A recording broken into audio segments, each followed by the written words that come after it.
چھپر پڑے تھے اور ہر مکان کے آگے چھوٹا سا برآمدہ تھا۔ ہمیں دیکھنے کے لیے لوگوں کے ٹھٹ لگ گئے۔ تماشیوں میں زیادہ تعداد عورتوں اور بچوں کی تھی۔ وہ گڈ کی سفید ٹانگیں دیکھ کر بہت حیران ہوئے۔ ہمیں ایک بڑے سے کچے مکان میں ٹھہرایا گیا۔ انفا دوست نے کہا، اے ستارے والو، ہم نے گاؤں کی سب سے اچھی جگہ آپ کے لیے چنی ہے۔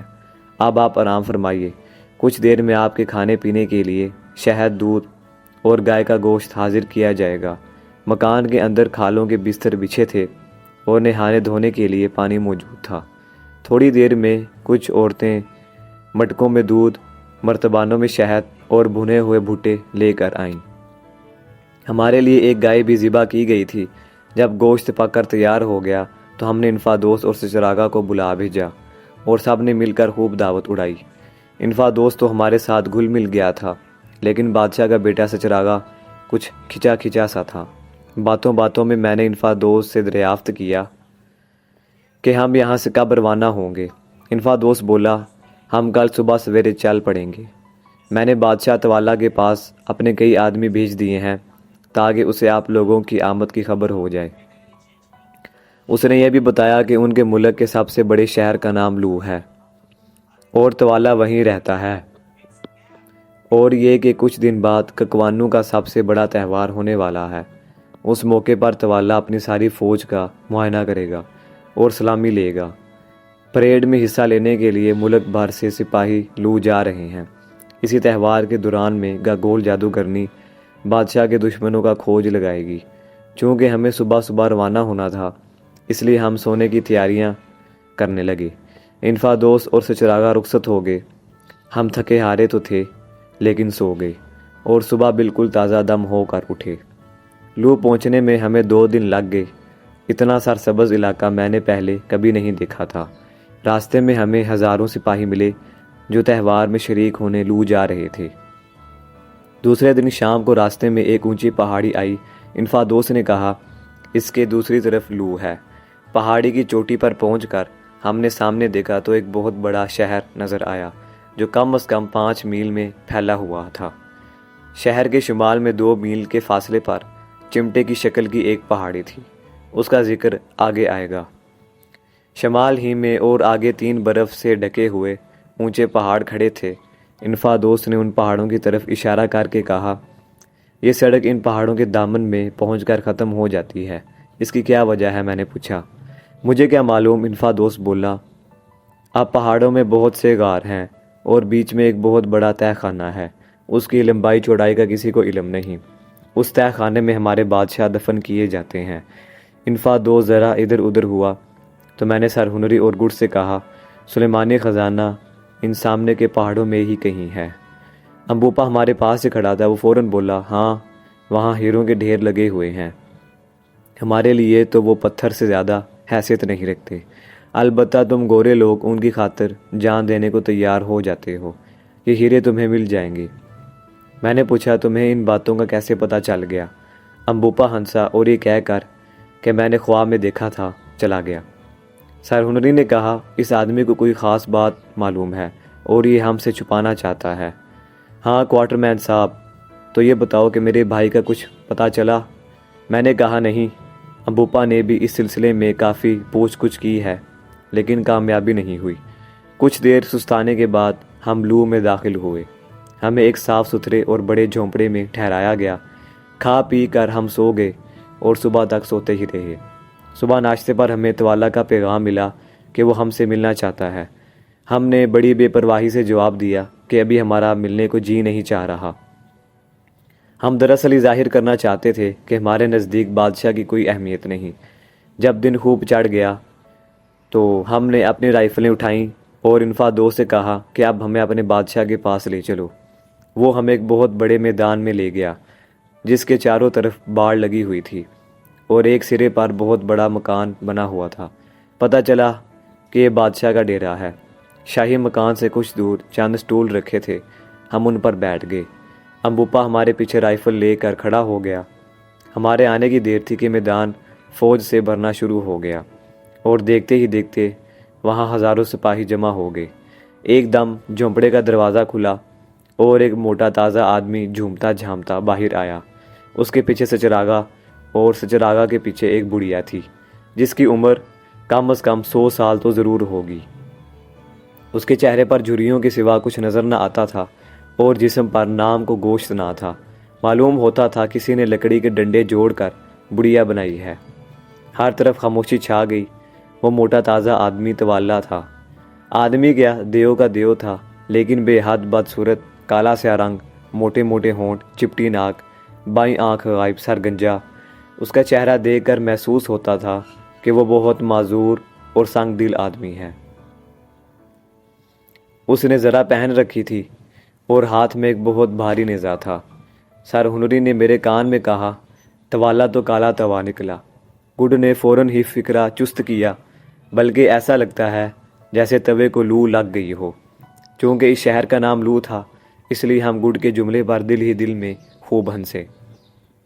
اتنے میں توالا نے اپنا نیزہ ہلایا اور پھر سب سپاہیوں نے اسی طرح نیزہ ہلا کر کوم کوم کہا۔ 3 دفعہ یہ سلامی دی گئی اور پھر ہر طرف خاموشی چھا گئی۔ اس کے بعد توالا ہم سے مخاطب ہوا، اے گورے لوگو، مجھے پتہ نہیں کہ تم کہاں سے آئے ہو اور کیوں آئے ہو، پھر بھی میں تمہیں خوش آمدید کہتا ہوں۔ میں نے جواب دیا، ککوانوں کے بادشاہ توالا، آپ بھی ہمارا سلام قبول کریں۔ توالا نے کہا، میں نے سنا ہے کہ تم ستاروں سے آئے ہو، کیا یہ آدمی بھی وہیں سے آیا ہے؟ اس نے امبوپا کی طرف اشارہ کیا۔ میں نے کہا، بے شک، لیکن آپ زیادہ سوال نہ کریں، ہر بات آپ کی سمجھ میں نہیں آ سکتی۔ یہ سن کر توالا کا پارا چڑھ گیا۔ وہ بولا، ستارے والوں، تم بڑھ بڑھ کر باتیں بنا رہے ہو۔ یاد رکھو کہ تم میرے ملک میں ہو، اور اگر تم نے تمیز سے بات نہ کی تو تمہارا انجام برا ہوگا۔ میں نے کہکا لگایا اور کہا، بادشاہ سلامت، آپ بھی ذرا سوچ سمجھ کر بات کیجیے۔ اگر ہمیں کسی نے ٹیڑھی آنکھ سے بھی دیکھا تو ہم سارے ملک کو تہس نہس کر دیں گے۔ ہم معمولی آدمی نہیں، ہمارے ساتھی کو دیکھیے، آپ کی نظر سے ایسا کوئی شخص گزرا ہوگا؟ میں نے گڈ کی طرف اشارہ کیا۔ توالا نے گڈ کو غور سے دیکھا اور مسرا کر سر ہلایا۔ واقعی ایسا انوکھا حلیہ میں نے کبھی نہیں دیکھا تھا۔ میں نے کہا، انفادوس اور سچراگا نے آپ کو یہ نہیں بتایا کہ ہم بہت دور کی چیزوں کو جادو کے ڈنڈے سے مار گراتے ہیں؟ توالا نے جواب دیا، ہاں بتایا تھا، مگر میں نہیں مانتا۔ میرے سامنے مار کر دکھاؤ تو بات ہے۔ چلو وہ جو آدمی کھڑا ہے اسے مار دو۔ میں نے کہا، بے گناہ لوگوں کو مارنا ہمارا دستور نہیں، کوئی جانور یہاں لا، اسے مار دیں گے۔ لیکن توالا ضد کرنے لگا، مجھے تو آدمی مار کر دکھاؤ۔ میں نے تنگ آ کر کہا، ٹھیک ہے، اگر آپ خود وہاں جا کھڑے ہو یا پھر سچراگا کو بھیج دیجئے، ہم یہیں سے اسے مار ڈالیں گے۔ یہ سنتے ہی سچراگا نے چیخ ماری اور نیزہ پھینک کر ڈیرے میں جا چھپا۔ بیٹے کو ڈرتے دیکھ کر توالا کا ارادہ بدل گیا اور اس نے حکم دیا کہ ایک بیل سامنے لایا جائے۔ میں نے سر ہنری سے کہا، اس بار آپ گولی چلائیے، اگر ہر بار میں نے ہی فائر کیا تو یہ لوگ سمجھیں گے کہ شاید میرے سوا اور کوئی رائفل نہیں چلا سکتا۔ بیل میدان میں چھوڑ دیا گیا اور سر ہنری نے تاک کر ایسے فائر کیا کہ وہ ڈھیر ہو گیا۔ سب لوگ حیرت سے مردہ بیل کو دیکھنے لگے۔ میں نے توالا سے پوچھا، کہیے بادشاہ سلامت، اب آپ کو یقین آیا؟ توالا نے سہمی ہوئی آواز میں جواب دیا، ہاں تم ٹھیک کہتے ہو۔ میں نے کہا، اب آپ کو اندازہ ہو گیا ہوگا کہ ہمارے پاس جادو کے ہتھیار ہیں، لیکن میں آپ کو یقین دلانا چاہتا ہوں کہ ہم یہاں کسی سے لڑنے جھگڑنے نہیں آئے، ہم پرامن لوگ ہیں۔ اگر تم لوگ ہمارے ساتھ بھلائی کرو گے تو ہم بھی تمہیں نقصان نہیں پہنچائیں گے۔ توالا کچھ کہنے کو ہی تھا کہ وہ بڑھیا چاروں ہاتھوں پیر پر چلتی ہمارے سامنے آ کھڑی ہوئی۔ اس کی شکل صورت اتنی ہولناک تھی کہ ہمارے ہوش اڑ گئے۔ اس کا منہ جھریوں سے بھرا چہرہ سال بھر کے بچے کے چہرے کے برابر تھا۔ بھویں بالکل سفید اور سر گنجا تھا۔ اس نے بہت باریک اور تیز آواز میں بولنا شروع کیا، اے بادشاہ سن، اے سپاہیوں سنو، دریاؤں، پہاڑوں، چاند، ستاروں، آندھیوں، بارشوں، مردوں اور عورتوں۔ اس کا زرد جھریوں سے بھرا چہرہ سال بھر کے بچے کے چہرے کے برابر تھا۔ بھویں بالکل سفید اور سر گنجا تھا۔ اس نے بہت باریک اور تیز آواز میں بولنا شروع کیا، اے بادشاہ سن، اے سپاہیوں سنو، دریاؤں، پہاڑوں، چاند ستاروں، آندھیوں سنو، بارشوں، مردوں اور عورتوں سنو سنو، میری آنکھیں مستقبل کو دیکھ رہی ہیں، میری پیش گوئی کان کھول کر سن لو۔ اس کی باتیں ایسی تھیں کہ سن کر دل کانپ اٹھتا تھا۔ وہ چند لمحے رک کر دوبارہ چیخی، خون خون خون، خون کی ندیاں، خون کے دریا، خون سے لال زمین، خون کی بارش اور اجنبی قدموں کی چاپ، گورے لوگ دور سے چل کر ادھر آئے ہیں، اب خون بہے گا، شیر خون پیئیں گے، گدھ خون میں نہائیں گے۔ میں نے بہت خون ریزی دیکھی ہے اور مرنے سے پہلے اور خون ریزی دیکھوں گی۔ مجھے گزرے ہوئے اور آنے والے واقعات کا پورا علم ہے۔ اس کے بعد اس نے ہم سے کہا، اے ستارے کے گورے آدمیوں، تم یہاں کیا لینے آئے ہو؟ کیا تمہیں کسی کھوئے ہوئے ساتھی کی تلاش ہے؟ تمہارا ساتھی یہاں نہیں آیا، وہ تمہیں یہاں نہیں مل سکتا۔ اس ملک میں صدیوں سے کوئی گورا آدمی نہیں آیا۔ میں سمجھ گئی تم چمکیلے پتھر لینے آئے ہو، مگر پہلے خون بہے گا، پھر تمہیں پتھر ملیں گے۔ سمجھے میری بات؟ پتھر کی لکیر۔ مگر یہ لمبا تڑنگا سانولا نوجوان تمہارے ساتھ کیوں آیا ہے؟ اسے کیا چاہیے؟ اسے نہ پتھر کی طلب ہے نہ سونے کی۔ اچھا میں نے دیکھ لیا، اس کے جسم سے تو خون کی بو آ رہی ہے۔ اس کے کپڑے۔ بڑھیا کا جملہ ادھورا رہ گیا۔ وہ زمین پر گر کر تڑپنے اور ایڑیاں رگڑنے لگی۔ اس کے منہ سے جھاگ بہنے لگی۔ لوگ اسے اٹھا کر ڈیرے میں لے گئے۔ توالا کانپ رہا تھا۔ اس نے اٹھ کر ہاتھ ہلایا، ذرا سی دیر میں سارا میدان خالی ہو گیا۔ توالا بھی جانے لگا، پھر کچھ سوچ کر رکا اور بولا، گورے لوگوں، میرا دل چاہتا ہے کہ تمہیں مار ڈالوں۔ گاگول نے آج عجیب باتیں کی ہیں، اس بارے میں تمہیں کیا کہنا ہے؟ میں ہنسا اور کہنے لگا، بادشاہ سلامت، جلد بازی سے کام نہ لیجیے، ہماری جان لینا بچوں کا کھیل نہیں۔ اگر آپ نے ہمیں نقصان پہنچانے کی کوشش کی تو آپ کا بھی وہی حشر ہوگا جو بیل کا ہوا ہے۔ توالا کی پیشانی پر بل پڑ گئے۔ بادشاہوں کو ایسی دھمکیاں دینا اچھی بات نہیں۔ دھمکی تو پہلے آپ نے دی تھی، میں نے کہا۔ اچھا جاؤ، توالا بولا، آج رات ناچ ہوگا، تم ضرور دیکھنا۔ میں کل اس بارے میں سوچوں گا کہ تمہارے ساتھ کیا سلوک کرنا چاہیے۔ یہ کہہ کر توالا اپنے ڈیرے میں چلا گیا اور ہم نے انفادوس کے ساتھ اپنے جھونپڑے کا راستہ لیا۔ جھونپڑے میں پہنچ کر میں نے انفادوس سے کہا، ذرا ٹھہرو، تم سے ایک بات کرنی ہے۔ انفادوس نے جواب دیا، فرمائیے کیا پوچھنا ہے، بندہ حاضر ہے۔ میں نے کہا، ہمارا خیال ہے کہ توالا بہت ظالم آدمی ہے۔ انفادوس بولا، آپ سچ کہتے ہیں، ہم لوگ اس کی ظالمانہ حرکتوں سے تنگ آ چکے ہیں۔ آج رات جادوگرنی گاگول ملک کے غداروں کو ڈھونڈے گی اور بے گناہ انسانوں کو جھوٹے الزام لگا کر بے دردی سے قتل کیا جائے گا۔ عجب نہیں کہ آج میرا سر بھی اڑا دیا جائے۔ یہ بادشاہ نہیں کسائی ہے، اس کے سر پر ہر وقت خون سوار رہتا ہے۔ سرہنری نے پوچھا، تم لوگ اس کے خلاف بغاوت کیوں نہیں کر دیتے؟ انفادوس نے کہا، اگر توالا کو مار دیا گیا تو سچراغا بادشاہ ہو جائے گا اور وہ باپ سے بھی زیادہ بدتر ہے۔ شاہی خاندان کا اور کوئی آدمی ایسا موجود نہیں جسے لوگ بادشاہ بنا لیں۔ اگر اگنوسی زندہ ہوتا تو بات بن جاتی۔ ایک دم امبوپا نے آگے بڑھ کر کہا، تم یہ کیوں سمجھتے ہو کہ اگنوسی مر چکا ہے؟ انفادوس نے کچھ حیران اور کچھ خفا ہو کر پوچھا، تم بیچ میں کیوں بولے؟ نوکروں کو یہ زیب نہیں دیتا کہ اپنے آقاؤں کی گفتگو میں داخل ہوں۔ امبوپا نے کہا، تمہارا خیال ہے کہ اگنوسی اور اس کی ماں دونوں مر چکے ہیں؟ یہ صحیح نہیں۔ میں تمہیں بتاتا ہوں کہ ماں اپنے بچے کو لے کر ان پہاڑوں اور ویرانوں کی پار اس علاقے میں پہنچنے میں کامیاب ہو گئی تھی جہاں گورے لوگ رہتے ہیں۔ ماں تو مر گئی لیکن اگنوسی زندہ رہا۔ وہ اس علاقے میں پلا بڑھا۔ اس نے گورے لوگوں کے پاس رہ کر نئی اور عجیب باتیں سیکھیں۔ پھر اس کا جی چاہا کہ اپنے وطن واپس جائے۔ اتفاق سے انہی دنوں اس کی ملاقات چند گورے لوگوں سے ہوئی جو اسی طرف آ رہے تھے اور ان کے ساتھ وہ یہاں آ گیا۔ یہ کیا بڑبڑا رہے ہو؟ انفادوس نے حیران ہو کر پوچھا۔ امبوپا نے تن کر کہا، یہ بڑ نہیں ہے، میں ثابت کر دوں گا کہ میں ہی اگنوسی ہوں اور تخت کا اصلی وارث ہوں۔ دیکھو۔ یہ کہہ کر اس نے اپنا کرتا اتار پھینکا اور ہماری طرف اپنی کمر کر دی۔ اس کی کمر پر نیلے رنگ کا اژدہا بنا ہوا تھا۔ ہم تو خیر حیران ہوئے ہی تھے، مگر انفادوس کی حالت دیکھنے سے تعلق رکھتی تھی۔ آنکھیں پھٹی پھٹی، منہ کھلا ہوا اور مٹھیاں بھینچی ہوئی۔ ایسا لگتا تھا کہ اس پر کوئی دورہ پڑنے والا ہے۔ پھر وہ گھٹنوں کے بل جھک کر ادب سے بولا، قوم قوم، تم میرے بھتیجے اگنوسی ہو، تم ہی بادشاہ ہو۔ امبوپا کا اصلی نام اگنوسی تھا۔ اس نے کہا، چچا، مجھے پختہ یقین ہے کہ تمہاری اور ان بہادر گوروں کی مدد سے میں ایک دن ایک روز توالا کی جگہ لے لوں گا۔ گاگول ٹھیک کہتی تھی، یہاں بہت خون خرابہ ہوگا۔ تم مجھے یہ بتاؤ کہ اس خونی بادشاہ کا تخت الٹنے میں میرا ہاتھ دو گے کہ نہیں؟ بولو، ہمت ہے؟ انفادوس نے اگنوسی کا ہاتھ پکڑ کر کہا، میں تمہاری ہر ممکن مدد کروں گا۔ اس کے بعد اگنوسی نے ہم سے کہا، اور تم لوگوں کا کیا ارادہ ہے؟ میری مدد کرو گے یا نہیں؟ اگر میں جیت گیا تو تمہیں مالا و مال کر دوں گا۔ سر ہنری نے کہا، ہمیں دولت کا لالچ نہیں، ہم ہر اس آدمی کی مدد کرنے کو تیار ہیں جو حق پر ہو۔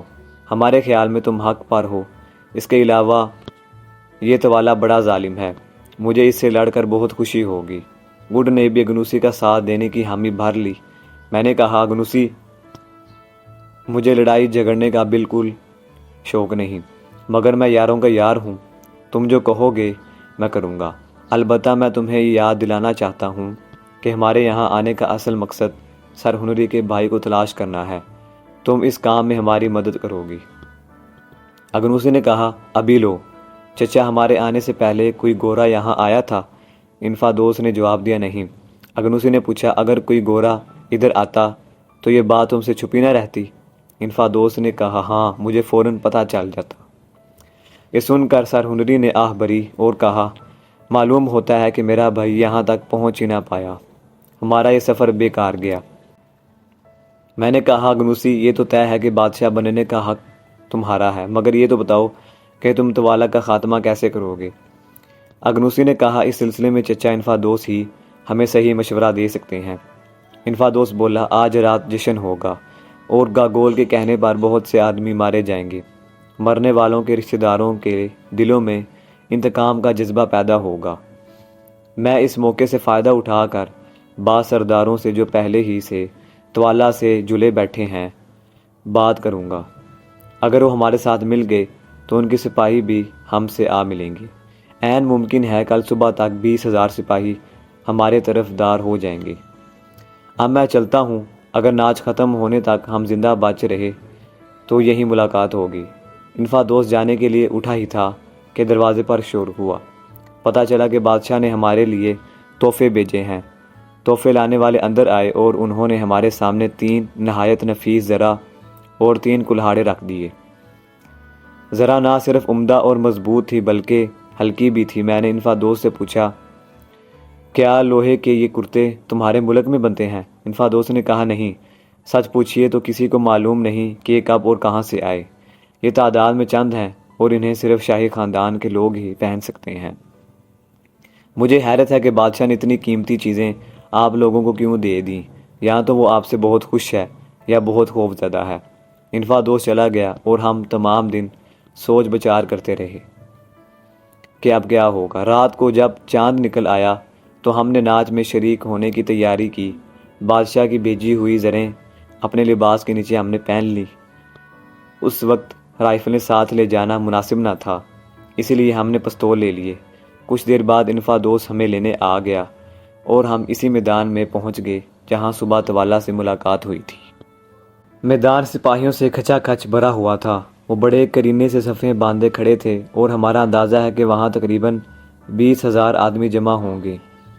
وہ ہلکی ہلکی چاندنی، وہ ہزاروں لمبے تڑنگے جوانوں کی قطاریں، وہ نیزوں کی چمک، وہ مکمل خاموشی، یہ ایسا منظر تھا کہ مجھے بھلائے نہیں بھولتا۔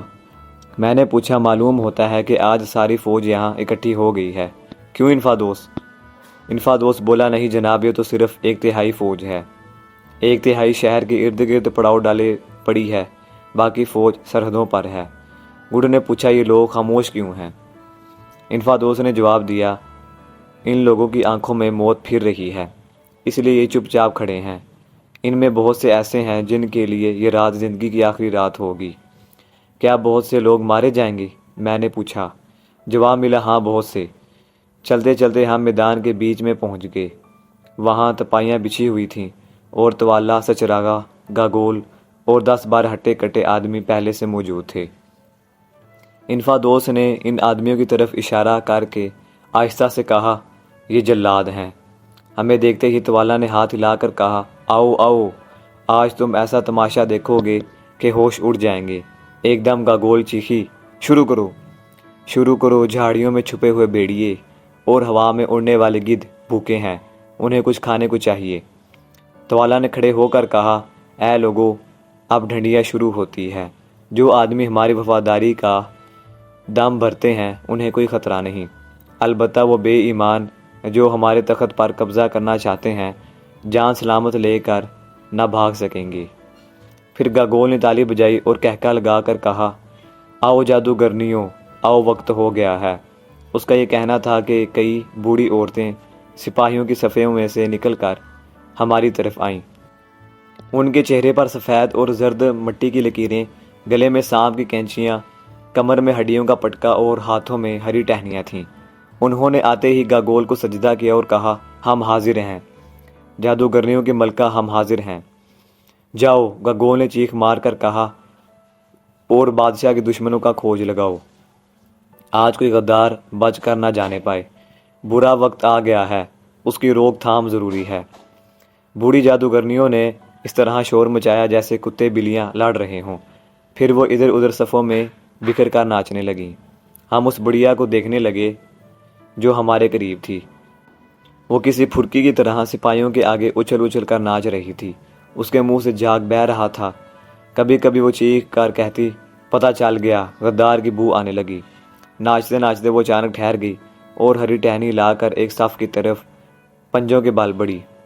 صف میں کھڑے سپاہیوں کا رنگ فک ہو گیا۔ وہ قریب پہنچ کر چند لمحے چپ چاپ کھڑی کچھ سونگتی رہی اور پھر چیخ مار کر اچھلی اور ہری ٹہنی ایک سپاہی کو چھو دی۔ فوراً ہی اس سپاہی کے ساتھیوں نے اسے پکڑ لیا اور گھسیٹ کر بادشاہ کے سامنے لے آئے۔ اس غریب نے اپنے آپ کو بچانے کی ذرا بھی کوشش نہ کی۔ جلادوں نے بادشاہ کی طرف دیکھا۔ بادشاہ نے کہا، مار دو۔ گاگول اور سچراگا بھی مل کر چیخے، مار دو۔ ایک جلاد نے آن کی آن میں سپاہی کی گردن اڑا دی۔ توالا نے خوش ہو کر کہا، ایک۔ اسی وقت چند سپاہی اپنے ایک اور ساتھی کو پکڑ کر لے آئے۔ جلادوں نے اس کا بھی کام تمام کر دیا اور توالا نے تالی بجا کر کہا، دو۔ یہ قتل عام بغیر کسی روک ٹوک کے جاری رہا، یہاں تک کہ لاشوں کا ڈھیر لگ گیا۔ تقریباً 100 آدمیوں کو قتل کیا جا چکا تھا۔ یہ ناچ کوئی 2 گھنٹے جاری رہا۔ آخر وہ خونی بڑھیا تھک کر چور ہو گئی اور ہم نے خدا کا شکر ادا کیا کہ اب اور بے گناہوں کا خون نہ بہایا جائے گا۔ مگر ہمارا اندازہ غلط نکلا۔ ہم نے اطمینان کی سانس لی ہی تھی کہ گاگول اپنی جگہ سے اٹھی اور باولی کتیا کی طرح ادھر ادھر دوڑنے لگی۔ اسی بھاگ دوڑ میں اس نے اچانک چھلانگ مار کر ایک آدمی کو پکڑ لیا۔ بعد میں ہمیں پتہ چلا کہ وہ توالا کا خالہ زاد بھائی تھا۔ 1 منٹ بعد اس کی لاش ہمارے سامنے پڑی تڑپ رہی تھی۔ گاگول کا ناچ بدستور جاری رہا تھا اور وہ چکر کھاتی ہوئی ہمارے قریب آتی جا رہی تھی۔ گڈ نے گھبرا کر کہا، مجھے تو ایسا معلوم ہوتا ہے کہ بڑھیا کا رخ ہماری طرف ہے، خدا خیر کرے۔ میں نے مڑ کر لاشوں کے ڈھیر کو دیکھا اور کانپ اٹھا، میرا دل ڈوبنے لگا۔ ادھر گاگول تھی کہ برابر ہمارے قریب آتی جا رہی تھی۔ وہ ہمارے پاس آ کر ٹھٹکی جیسے کچھ سوچ رہی ہو، اور پھر اس نے بڑھ کر اگنوسی کو ہاتھ لگا دیا۔ وہ چیخی، اے بادشاہ، میں نے سونگ لیا، اس اجنبی کو مار ڈال۔ یہی فساد کی جڑ ہے۔ اگر خون خرابے سے بچنا چاہتا ہے تو اسے زندہ نہ چھوڑ۔ اس سے پہلے کہ سپاہی ہماری طرف بڑھتے، میں نے اٹھ کر کہا، توالا، یہ شخص ہمارا غلام ہے۔ جو آدمی ہمارے غلام کا خون بہائے گا وہ گویا ہمارا خون بہائے گا۔ توالا نے رکھائی سے جواب دیا، گاگول جادوگرنی فیصلہ دے چکی ہے، اس کے فیصلوں میں دخل دینا میرا کام نہیں، اسے مرنا پڑے گا۔ میں نے چیخ کر کہا، اسے مارنے سے پہلے خود تمہیں مرنا پڑے گا۔ یہ سن کر توالا کو غصہ آ گیا اور اس نے جلادوں کو ڈانٹا، چلو پکڑ لو اسے۔ سر سے پیر تک خون میں نہائے ہوئے جلاد ہماری طرف بڑھے اور پھر گڑبڑا کر رک گئے۔ میں نے ڈانٹ کر کہا، پیچھے ہٹو خبیثو، اگر تم نے ہمارے غلام کو ہاتھ بھی لگایا تو ہم تمہارے بادشاہ کو مار ڈالیں گے۔ اور میں نے پستول نکال کر توالا کا نشانہ باندھ لیا۔ سر ہنری اور گڈ نے بھی پستول نکال لیے۔ توالا نے جب یہ دیکھا کہ میرے پستول کا منہ اس کی طرف ہے تو اس کا رنگ پیلا پڑ گیا۔ میں نے کہا، بولو کیا چاہتے ہو؟ توالا نے جواب دیا، ہم مہمانوں کے ساتھ برا سلوک نہیں کرتے۔ جاؤ تمہیں معاف کیا۔ فوج کے دستے ایک ایک کر کے میدان سے رخصت ہونے لگے۔ جب میدان خالی ہو گیا تو ہم نے بھی اپنے جھونپڑے گرا لی۔ وہاں پہنچ کر گڈ نے کہا، اگنوسی تمہیں ہمارا شکریہ ادا کرنا چاہیے، اگر ہم نہ ہوتے تو تمہاری تکا بوٹی کر دی جاتی۔ اگنوسی نے کہا، میں آپ کا احسان مانتا ہوں اور وقت آنے پر اس کا بدلہ اتار دوں گا۔ آدھی رات کا وقت تھا، ہمیں نیند آ گئی تھی کہ ایک دم انفادوس کی آواز سنائی دی۔ اس کے ہمراہ 6 اور سردار تھے۔ انفادوس نے آتے ہی کہا، اصلی بادشاہ اگنوسی اور گورے دوستو، میں ان سرداروں کو ساتھ لے آیا ہوں۔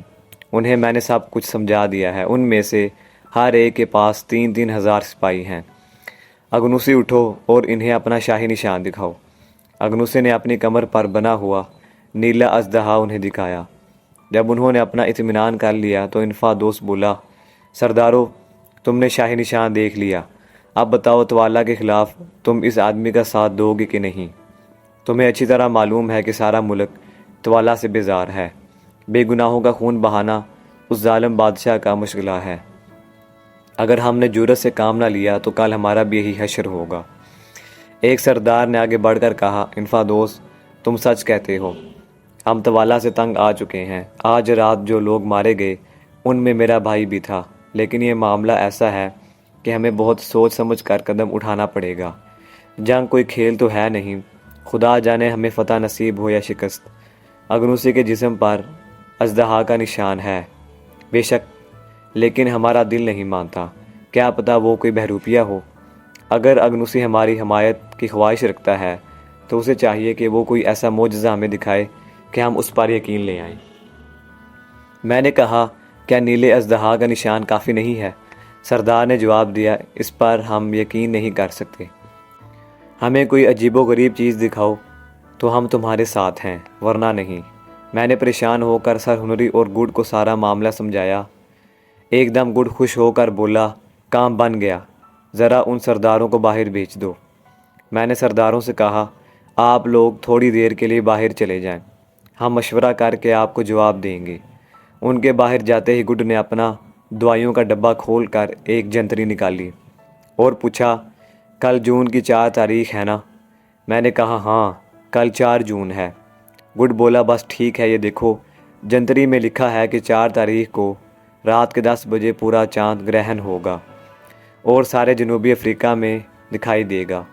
کوارٹر مین صاحب، تم ان سرداروں کو بتا دو کہ ہم کل رات چاند کو بجھا دیں گے، اس سے بڑا عجوبہ اور کیا ہوگا۔ گڈ کی تجویز نہایت عمدہ تھی۔ ہمیں صرف ڈر یہ تھا کہ کہیں جنتری غلط نہ ہو، کیونکہ اگر ہمارے کہنے کے مطابق چاند گرہن نہ ہوا تو ہمارا منصوبہ خاک میں مل جائے گا۔ لیکن گڈ نے کہا کہ جنتری غلط نہیں ہو سکتی۔ میں نے سرداروں کو بلایا اور ان سے کہا، تم لوگ کہتے ہو کہ ہمیں کوئی عجوبہ دکھاؤ تو ہم تمہارا ساتھ دیں گے، اطمینان رکھو، ہم تمہیں بہت سی عجیب چیز دکھائیں گے۔ یہ کہہ کر میں انہیں باہر لے گیا اور ڈوبتے چاند کی طرف اشارہ کر کے بولا، تمہیں آسمان پر کیا نظر آ رہا ہے؟ انہوں نے جواب دیا، ڈوبتا ہوا چاند۔ میں نے کہا، اچھا یہ بتاؤ، کیا کوئی آدمی چاند کو جب وہ بیچ آسمان کے چمک رہا ہو بجھا سکتا ہے؟ سرداروں نے ہنس کر جواب دیا، چاند کو کون بجھا سکتا ہے بھلا؟ میں نے کہا، خیر، میں تمہیں یہ بتانا چاہتا ہوں کہ کل آدھی رات سے 2 گھنٹے پہلے ہم چاند کو بجھا دیں گے، دنیا میں اندھیرا چھا جائے گا اور یہ اس بات کی علامت ہوگی کہ اگنوسی سچ مچ ککوانوں کا بادشاہ ہے۔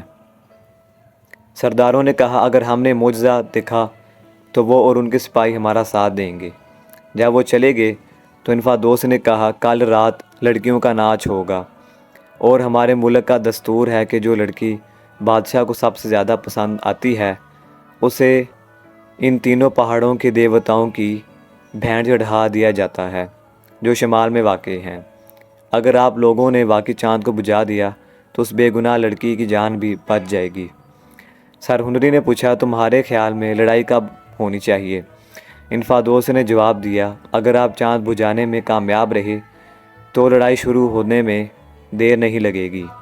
آپ نے لو آتے ہوئے شہر سے باہر چمٹے کی شکل کی پہاڑی دیکھی ہوگی، میری تمام فوج وہیں ہے اور میں کوشش کروں گا کہ ان سرداروں کی فوج بھی وہیں پہنچ جائے گی جو ہمارا ساتھ دینے کو تیار ہیں۔ اب آپ جائیں، اور آپ کا کام۔ تو دوستو آج کے لیے بس اتنا ہی، امید ہے آپ کی ویڈیو ضرور پسند آئی ہوگی، اسے لائک شیئر سبسکرائب لازمی کیجیے گا۔ یہ اسٹوری کا پارٹ 3 ہے، اس کا پارٹ 4 نیکسٹ ویڈیو میں آئے گا۔